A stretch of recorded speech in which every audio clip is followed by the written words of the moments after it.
Welcome to ABC campus. आज हम past exam autumn 2021 of CAF 3 business law में जो कंपनी लॉ सेक्शन के एमसीक्यूज़ हैं उनको डिस्कस करेंगे, क्वेश्चन नंबर 16 टू 30 को। तो क्वेश्चन नंबर 16 हमारे पास है कि the promoters of blue whales limited BWL got the certificate of incorporation dated 3 September 2021. They have decided that BWL shall never approach general public for raising fund and have further decided to commence business from next month. BWL would be required to file with the registrar. अब जैसे नाम से पता है कि ये public company है, लेकिन उन्होंने कहा कि वो कभी जनरल पब्लिक को अप्रोच नहीं करना चाहते, तो लिस्टिंग का उनका कोई इरादा नहीं है, तो प्रॉस्पेक्टस वगैरह की तो कोई रिक्वायरमेंट यहाँ पर अप्लाई नहीं होगी। अब प्राइवेट कंपनी होती तो फिर तो कोई रिक्वायरमेंट भी और ना करनी पड़ती, इनकॉर्पोरेशन के साथ ही वो शुरू कर लेते। अब ये कंफर्म है कि ये पब्लिक कंपनी है, लिस्टेड नहीं होना चाहते, तो पब्लिक अनलिस्टेड कंपनी है। अगर ये बिजनेस कमेंस करना चाहते हैं तो इन्हें रजिस्ट्रार के पास statement in lieu of prospectus जमा करवानी पड़ेगी। तो चैप्टर 14 पेज 432 पर ये रेफरेंस मौजूद है कि जब आपने पब्लिक को इनवाइट ना करना हो तो आप स्टेटमेंट ड्यू ऑफ प्रॉस्पेक्टस जमा करवाते हैं। तो option D would be correct. Question 17 है कि the annual general meeting of trout limited was held on 7 September 2021. Ali Kamal, one of TL's shareholder, wants a certified copy of AGM minutes for his record. On submission of his request to TL, he shall be entitled to receive a certified copy of the minutes. तो यहाँ पे time period दिया हुआ है, इसके लिए जो reference हम देख लेते हैं चैप्टर 15 में पेज 474 है, और उसमें यह है कि आपको मीटिंग के 7 डेज के बाद रिक्वेस्ट करनी चाहिए और फिर 7 डेज के अंदर आपको सर्टिफाइड कॉपी मिल जाएगी। तो एक तो बात ये हुई कि ऑप्शन ए ठीक हो सकता है या बी, क्योंकि विद इन 7 डेज मिलेगा, 15 डेज वाला तो गलत हो गया। दूसरी बात यह कि अप्लाई भी आफ्टर 7 डेज करना चाहिए। 7 September को मीटिंग हो रही है,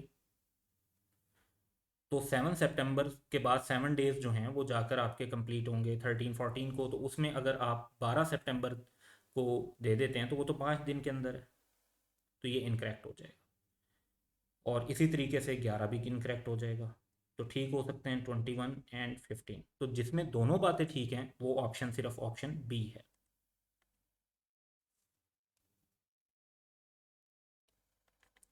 क्वेश्चन 18 है कि Cord limited is a public unlisted company having its registered office and branch office in Karachi and Lahore respectively.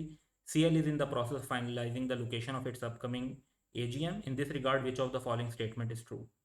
अच्छा, इस पे जो रेफरेंस है वो चैप्टर 15 पेज 457 पर ये है कि लिस्टेड कंपनी के लिए रूल है कि वो उस टाउन में करें जहाँ पे उनका रजिस्टर्ड ऑफिस है या उसके करीब तरीन शहर में करें, नियर सिटी में करें। ये अनलिस्टेड कंपनी है, तो इसके ऊपर ऐसी कोई रिस्ट्रिक्शन नहीं है, इसलिए इसकी AGM कराची में होना ज़रूरी नहीं है, और सिंध या पंजाब वगैरह तक भी रिस्ट्रिक्शन कोई नहीं है, पाकिस्तान में कहीं पर भी अपनी AGM होल्ड कर सकते हैं। तो option D would be correct. Question 19 है कि Ahmed holds 50,000 shares in Jellyfish limited. JL operate 6 days in a week from Monday to Saturday. तो यानी उनके working days Monday to Saturday हैं, संडे ऑफ डे होता है। Annual general meeting of JL is scheduled to be held on Monday 20th September at 11 a.m. in which Ahmed wants to appoint Naeem as proxy. In this regard, he must have the proxy form delivered to JL by. तो इसका relevant reference जो है वो chapter 15 page 464 पर है। Time limit है 48 hours की, लेकिन no account shall be taken of any part of the day that is not a working day. तो संडे को अगर आप बीच में इग्नोर कर देंगे, मंडे को मीटिंग होनी है, तो सैटरडे और फ्राइडे 2 दिन पीछे जाएंगे, तो फ्राइडे को 11 बजे एग्जैक्ट इस टाइम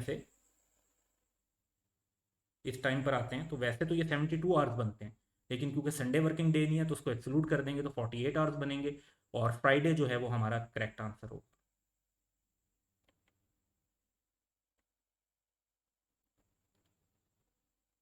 ऑप्शन ए।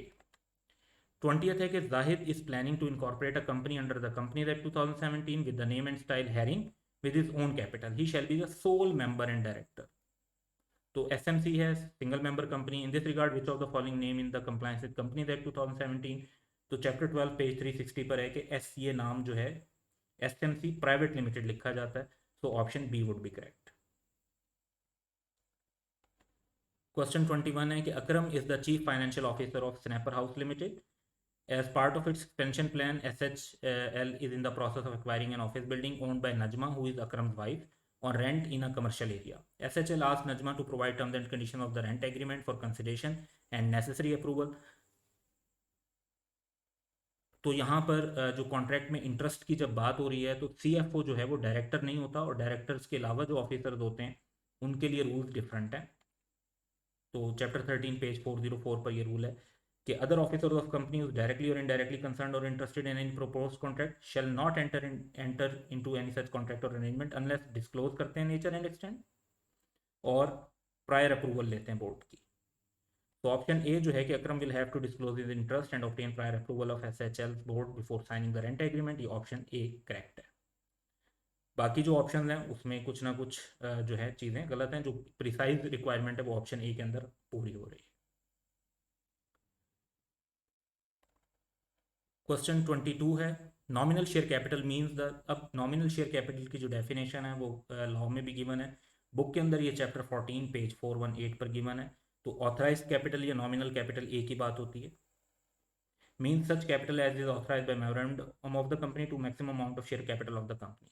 तो पहले वाले में तो वर्ड और आर्टिकल्स लिखा हुआ है, ये गलत हो गया। दूसरे में फेस वैल्यू की बात हो रही है, ये गलत है। थर्ड ऑप्शन जो है ये हमारा करेक्ट ऑप्शन है, और डी में जो है अलॉटेड का वर्ड यूज हुआ, ये इनकरेक्ट है। 23rd है कि sole fish limited was incorporated on 12 August 2021 as public unlisted company. SFL's year end is 30th September. Now management shall have to present SFL's financial statement for the company in AGM without taking extension latest by, यानी जितनी देर कर सकें। तो incorporate हुई है वो 12 अगस्त को, तो फर्स्ट AGM जो होनी है वो उसके लिए जो टाइम लिमिट है वो 16 मंथ्स की है, चैप्टर 15 पेज 456 पर। ये 120 डेज वाला रूल अप्लाई नहीं करेंगे आप, क्योंकि फर्स्ट AGM है। और 12 अगस्त 2021 से 16 मंथ्स काउंट करें तो वो बनते हैं 12 दिसंबर 2022। Option B would be correct. Question 14 है कि special resolution which is pass by members in the AGM and is required to be filed with the registrar has to be authenticated by. तो इसमें जो रूल है वो chapter 15 page 472 पर mention है कि डायरेक्टर या सेक्रेटरी ऑफ द कंपनी। तो ऑप्शन बी करेक्ट होगा। इसमें CFO गलत है ए में, सी में जो है वो चीफ एग्जेक्टिव गलत है, और डी में चेयरमैन और CFO दोनों गलत। क्वेश्चन 25 है कि prospectus issued by company can only include a statement claim to have been made by an expert if such person. तो इस पे चैप्टर 14 पेज 429 पर एक्सपर्ट का इंडिपेंडेंट होने की रिक्वायरमेंट है कि prospectus shall not contain statement purporting to be made by an expert unless the expert is a person who is not and has not been engaged और interested in formation, promotion और management of company. तो A option में भी यही बात हो रही है, ये करेक्ट होगा। सेकंड में रिमरेशन का जिक्र हो रहा है, ये कहीं क्राइटेरिया नहीं है। सी में रिलेटिव का कोई क्राइटेरिया नहीं है, और डी में promoter of the company is लिखा हुआ है, इज नॉट होता तो ठीक हो सकता था। ऑप्शन ए ही करेक्ट होगा। क्वेश्चन 26 है कि which of the following companies are required to maintain particulars relating to utilisation of labour. तो रेलिवेंट रिक्वायरमेंट जो है वो चैप्टर 16 पेज 482 पर मेंशन है। तो इसमें 4 टाइप की एक्टिविटीज़ हैं, प्रोडक्शन, प्रोसेसिंग, मैन्युफैक्चरिंग और माइनिंग। जो फर्स्ट ऑप्शन है उसमें मैन्युफैक्चरिंग ठीक है, लेकिन सप्लाइंग वाली बात गलत है। सेकंड ऑप्शन में प्रोडक्शन ठीक है, लेकिन डिस्ट्रीब्यूशन वाली बात गलत है। ऑप्शन सी के अंदर प्रोसेसिंग और माइनिंग दोनों एक्टिविटीज़ करेक्ट हैं, यही हमारा आंसर होगा। और सर्विस ऑफ हॉस्पिटैलिटी नहीं है, तो ऑप्शन सी जो है वो करेक्ट कंसीडर होगा। क्वेश्चन 27 है कि Kingfish Limited holds 5 million shares in Moonfish Limited and wants to acquire further 3 million shares in ML।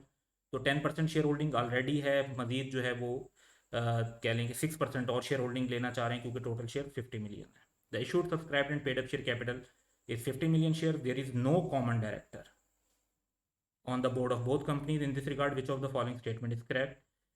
KL need to obtain approval of its members in general meeting before making further investment in ML। ये क्योंकि common director नहीं है तो ये associated undertaking नहीं है, और इसमें मेंबर्स के अप्रूवल की ज़रूरत नहीं होगी। इसी तरीके से स्पेशल रेजोल्यूशन की ज़रूरत भी नहीं होगी। सी ऑप्शन है कि KL can make further investment in ML if board approval is in place. तो ये चैप्टर 16 पेज 492 के मुताबिक है कि power to make investment in general जो है वो बोर्ड ऑफ डायरेक्टर की पावर में आता है थ्रू देयर बोर्ड मीटिंग्स। तो अगर प्रॉपर अप्रूवल इन प्लेस है तो ऑप्शन सी करेक्ट होगा। डी ऑप्शन इसलिए गलत है क्योंकि विदाउट अप्रूवल ऐसी इन्वेस्टमेंट अप्रोप्रिएट नहीं है, बोर्ड से इसका अप्रूवल होना लाजमी है, ये बोर्ड की पावर में आता है। क्वेश्चन 28 है कि a company limited by guarantee means a company in which liability of member is limited in the event of its being bound up by the. अच्छा, अब इसमें जो रेफरेंस है वो चैप्टर 11 पेज 340 पर डेफिनेशन गिवन है, तो इसमें मेमोरेंडम में डिफाइन किया जाता है इसको, तो आर्टिकल्स वाले पॉइंट गलत है। सी पॉइंट में मेमोरेंडम ऑफ एसोसिएशन का जिक्र है, डी में भी। तो फिर जो गलत डिफरेंस है, यहाँ पे वर्ड लाइबिलिटीज़ है और यहाँ पे वर्ड एसेट है। तो कंट्रीब्यूशन जो होती है वो एसेट ऑफ कंपनी में होती है ताकि उनको डिस्ट्रीब्यूट किया जा सके। तो ऑप्शन डी करेक्ट होगा। क्वेश्चन 29 है कि all the payment vouchers are required to be maintain by a company, कितना टाइम पीरियड है। चैप्टर 16 पेज 483 पर ये मेंशन है कि 10 ईयर्स के लिए सारा फाइनेंशियल रिकॉर्ड रखा जाता है टुगेदर विद द वाउचर्स। तो ऑप्शन ए करेक्ट होगा। क्वेश्चन 30 है कि when the chief executive officer of public unlisted company is not present in Pakistan then the annual financial statement of such company shall be signed at least by. तो फिर दो director sign करते हैं। Chapter 16 page 485। CFO की जो requirement है वो सिर्फ लिस्टेड कंपनी के लिए, और ये जो हमारा क्वेश्चन है इसमें अनलिस्टेड कंपनी है, तो ये सीएफओ वाली रिक्वायरमेंट नहीं चाहिए। तो चीफ एग्जीक्यूटिव जब पाकिस्तान में ना हो तो at least 2 director. Option C would be correct. तो सीएफओ वाली रिक्वायरमेंट्स नहीं होंगी, चेयरमैन के जो है वैसे भी ऑथेंटिकेशन नहीं होती, तो ये हमारा सी ऑप्शन करेक्ट है। Once again you can see के स्टडी टेक्स्ट को अगर आप फॉलो करते हैं तो आप तमाम के तमाम क्वेश्चन जो पेपर में उनको रिस्पॉन्ड कर सकते हैं easily. And that's all for today, have a good day.